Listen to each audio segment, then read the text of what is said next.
Bethesda продолжает аккуратно поддерживать интерес к Starfield и поделилась новой информацией по игре. Напомню, что геймплей нам покажут лишь летом этого года на игровых мероприятиях. А пока что компания демонстрирует арт и рассказывает о некоторых игровых особенностях. Кто до сих пор еще не в курсе и не смотрел мои другие ролики, Bethesda Game Studios всегда вели такой метод продвижения своих игр. Беседка начинает свою основную рекламную кампанию с показом геймплея лишь за полгода до релиза. Разберем все главные аспекты, которые обсуждались в видео. И первое. Со слов разработчиков, Bethesda Game Studios делает не просто ролевые игры, а делает симуляторы. И это приводит к тому, что может произойти много безумных вещей, которых игрок не ожидает. Как, например, внезапный, незапланированный большой бой, с которым игрок должен справиться. Все потому, что это просто может случиться, и ты не можешь это как-либо контролировать. Компания принимает хаос в своих играх, позволяя ему разыграться, так как, по мнению разработчиков, обычно это довольно весело. Но тут, конечно же, речь идет о внезапных встречах с различными разбойниками на дороге, которые хотят тебя ограбить, или нападение дракона, который может напасть даже в самое неподходящее время.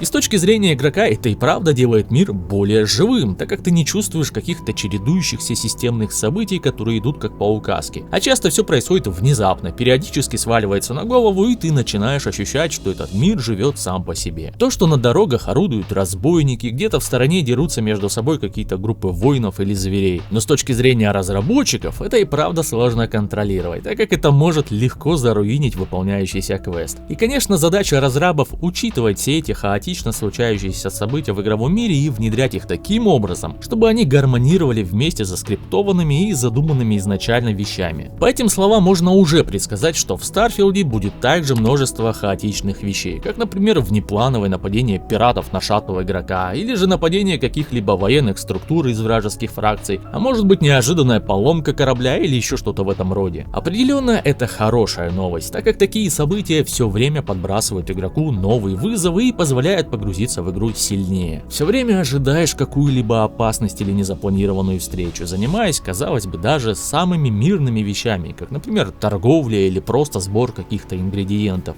Хаос в игре будет присутствовать, и это очень круто. Ведь и правда, тот же Skyrim это не просто ролевая игра, а скорее симулятор жизни Давакина в огромном открытом мире. Похоже, нас ждет нечто такое же, но только в масштабах галактики и различных планет.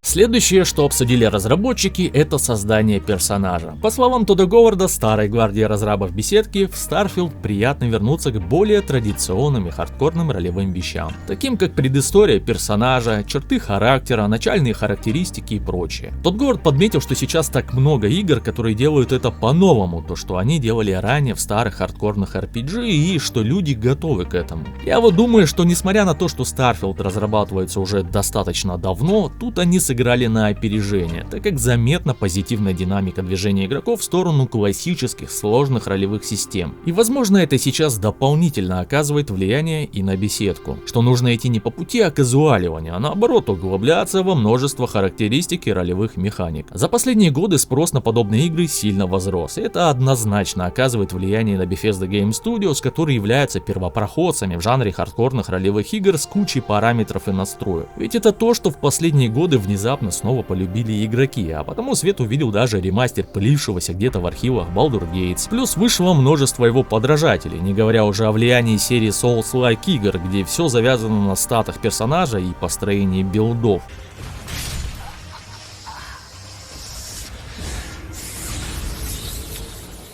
Хардкорные ролевые игры снова перестали быть нишевыми и бьют рекордные показатели по онлайну и скачиваниям. Но важное уточнение, когда речь идет о хардкорности ролевой системы, не говорится о сложности игры, как в том же Elden Ring. Тут термин все-таки о более глубоком развитии персонажа, где каждый параметр или предыстория играет роль в общем повествовании в геймплее. Помимо характеристик персонажа, разработчики поговорили и о создании их внешнего вида. По словам Иштвана Пейли, они всегда позволяли игроку создать действительно интересных, уникальных персонажей, а в Starfield они в этом плане серьезно подняли уровень. Технология использована на сканировании моделей реального мира, подобно фотограмметрии, которую они использовали при создании ландшафтов. То же самое они применяют и к людям в игре. Потому, по его словам, это не просто внешний вид вашего героя, но они хотят, чтобы все личные взаимодействия с NPC и другими персонажами в игре были настолько впечатляющими, насколько это возможно. А для этого игрок должен верить, что это реальные люди, что вы реальный человек и вы взаимодействуете с реальными людьми. Посмотрим, насколько слова совпадают с результатом. Пока что в трейлере лицо персонажа в шаттле меня особо не впечатлило, а выглядело наоборот даже довольно искусственным. Тут уж нужно все-таки дождаться показа реальных кадров из игры, ведь с другой стороны оцифровка лица Ширли Карри для TES-6 выглядит и правда впечатляющей. В общем, тут, как говорится, поживем увидим.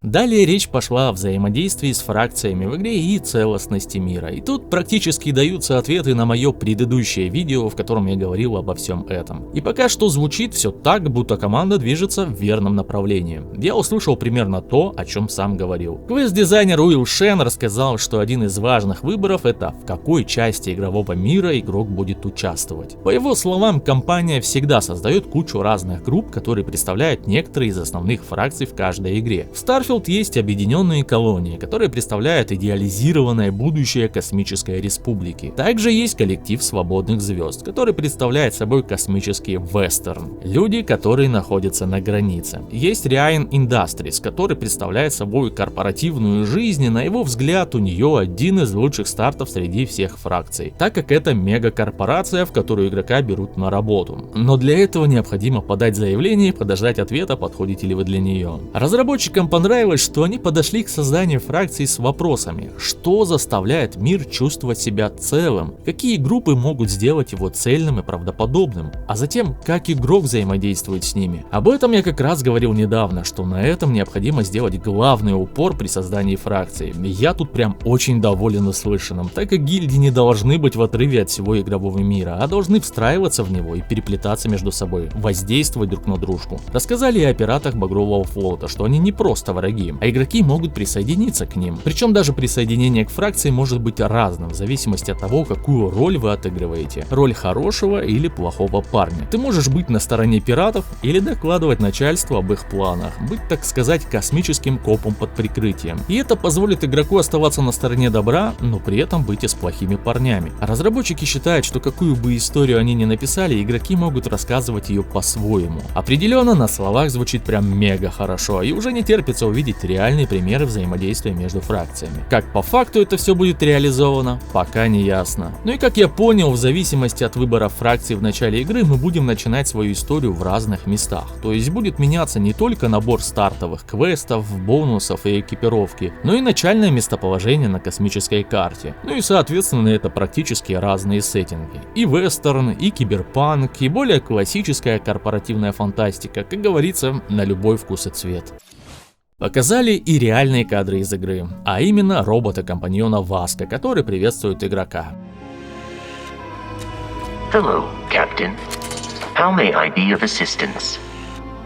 Лично мне очень понравилось то, как выглядит эта сцена, включая освещение, тени и текстуры. Хотя я уже встречал некоторые комментарии, будто анимации в этой сцене какие-то дерганые. Ну как по мне, все выглядит безупречно. Все-таки это робот и двигается он как робот. В общем, не знаю как вам, но мне понравилось. Ну и закончили обсуждение разговором о новой диалоговой системе в игре и взаимодействии игрока с неигровыми персонажами. И по словам разработчиков, они по-настоящему уделили этому внимание. Иштван Пейли считает, что это, наверное, его любимая часть в игре. С его слов, когда игрок будет исследовать местность, спутник будет давать различные комментарии на ваши действия, а также на то, что только что произошло. Иштван считает, что это просто идеально подходит для погружения в игру и выглядит настолько правдоподобно, что кажется, будто ваш спутник реальный человек. А Эмиль Пальярула рассказал о том, что они сделали что-то вроде мини-игры на убеждение, что-то вроде эволюции старой системы из Oblivion, но учитывая пару моментов. Они не хотели, чтобы это была система, в которой была бы определенно правильная правильная фраза, которую нужно сказать, а должно складываться ощущение, что вы ведете беседу с реальным человеком, где вы действительно пытаетесь убедить кого-то в чем-то. И тот Говард считает, что новые системы в диалоге — это одна из самых успешных систем, которые были у компании. Пока что тут ничего не понятно, как это будет работать, но уже можно понять, что система не будет выуживать из тебя определенную нужную реплику для достижения цели в диалоге, а будет более гибкой. Но все же до сих пор не ясно, как это на деле будет выглядеть и как часто будет словесное противостояние встречаться. Только с определенными NPC или же постоянно. Лично я сразу вспомнил игру The Council. Там периодически встречались словесные противоборства, и нужно было грамотно подбирать слова, используя свои навыки и знания персонажа, с которым ведешь диалог. Мне что-то подсказывает, что тут будет нечто похожее. Нужно дождаться подробностей и демонстрации этой системы. Пока что звучит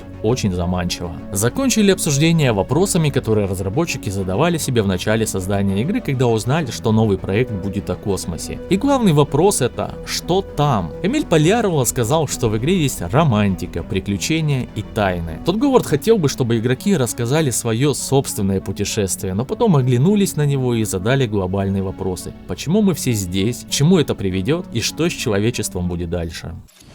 Конечно же, не обошлось и без новых концепт-артов. На первом, судя по всему, какой-то промышленный погрузочный отсек базы объединенных колоний. А на этом какая-то гражданская взлетная площадка. Видно наш корабль, который можно было заметить на других артах, но при этом повсюду ходит мирное население и развиваются флаги. Судя по всему, это крыша какого-то высокого здания, на котором даже виднеются какие-то терминалы и люди, любующиеся видами города с высоты. Ну и конечно, куда же без вооруженной охраны. На горизонте я заметил необычные деревья, по своему облику очень напоминающие гигантские грибы из Моровинда. Тут же стоит какой-то, судя по всему, генератор, от которого идут к нашему кораблю либо электрокабеля, либо шланги. Видимо, идет заправка топливного бака или же заряд батарей. На этом арте видно тот самый вестерн, про который говорил Уилл Шен. Видно укомплектованную базу или населенный пункт Содружества Свободных Звезд. Тут по классике и пулеметчики с прожекторами на вышках, и укрепленные мощные врата, и скелеты каких-то инопланетных тварей, висящих для устрашения. На стене красуется и какая-то эмблема, нанесенная краской. В кадре виднеется то ли главный герой, то ли просто какой-то персонаж местного колорита. Ковбойская шляпа, походный рюкзак, ружье и охотничий нож. Самый натуральный охотник-бродяга. То есть практически нам подвезли РДР в космосе. Не круто ли, правда? Этот арт мне, кстати говоря, понравился больше всего. Очень атмосферно выглядит. Тут же нам показали и один из торговых переулков поселения Содружества Свободных Звезд. Я думаю, тут можно будет брать контракты на убийство особо опасных тварей и добычу с них ценных трофеев, возможно, покупку необходимых для крафта компонентов или продуктов. Обожаю в играх от беседки после долгой и опасной вылазки в пещеры зайти на торговую площадь и просто час провозиться в инвентаре, скидывая ненужные вещи и наоборот приобретая недостающие ресурсы. Мне уже не терпится пройтись по этим узким и тесным торговым переулкам и пообщаться с торговцами, выслушивая истории и принимая их просьбы о помощи. Тот самый киберпанк, который нам показывали на ранних артах, относится как раз к фракции корпоратов Ryan Industries, про которую нам рассказывали подробнее. И базируется она на плавучем городе Неона. Вот, например, еще один арт, относящийся к этой фракции. Тут мы видим самый нижний сектор города, прямо над водой. И тут же показан крупный улов рыбы, являющийся основным средством для процветания города. На этом арте ничего необычного, просто какая-то железнодорожная платформа. Тут нам показали мастерскую пиратов Багрового флота, но по крайней мере о них рассказывали в момент появления этого концепта. Я думаю, все, что будет касаться нелегальных компонентов для корабля, можно будет как раз приобретать в подобных местах, либо же сбрасывать тут все, что сам намародеришь, занимаясь грабежами. Очередная пещера, которую мы будем исследовать. Мне почему-то такая пещера напомнила места обитания фаумеров, когда они из нор в стенах бесшумно вылезали и нападали со спины. А тут в одну из таких пещер мы, по всей видимости, и приземляемся, либо наоборот взлетаем после ее исследования. По таким концепт-артам у меня все больше складывается ощущение, что посадка и взлеты на планетах будут выполнены в виде кат-сцены, и перед художниками стояла задача нарисовать ракурсы и общие планы того, как это будет выглядеть. Так как это не первый арт, где видно взлетающий или приземляющийся корабль. Вот тут вообще натуральный интерстеллар. Вид огромной планеты в небе заставляет ощутить себя каким-то мелким тараканом. На этом арте вид на космическую станцию, обслуживаемую роботами. Я думаю, роботам в игре будет уделено особое внимание. Да что там говорить, если даже наш основной компаньон — это ремонтный робот Васка. Видимо, в этом месте ведутся какие-то раскопки. Интересно, сможет ли беседка реализовать полноценный полноценную езду на транспорте, или они будут только в качестве декора. Ну и последний арт — это вроде как корабли Багрового флота, те самые пираты, к которым можно присоединиться в качестве их последователя или шпиона, выведывая их замыслы. Ну и по-прежнему остается загадкой, как будут реализованы космические перелеты, или же в качестве кат-сцен, или же при непосредственном управлении кораблем, сидя за штурвалом. С недавнего времени YouTube полностью отключил монетизацию на канале, и теперь все ролики делаются на чистом энтузиазме, а потому, если бы вы хотели поддержать меня, то добро пожаловать на Boosty, ссылку на который я оставлю в описании. За поддержку я вам скажу громадное спасибо. Ставьте лайк, если понравилось видео, пишите ваши комментарии, подписывайтесь на канал тут и в Телеграме, чтобы в случае блокировок нам не потеряться. Ну а с вами был Дэнни Марс, и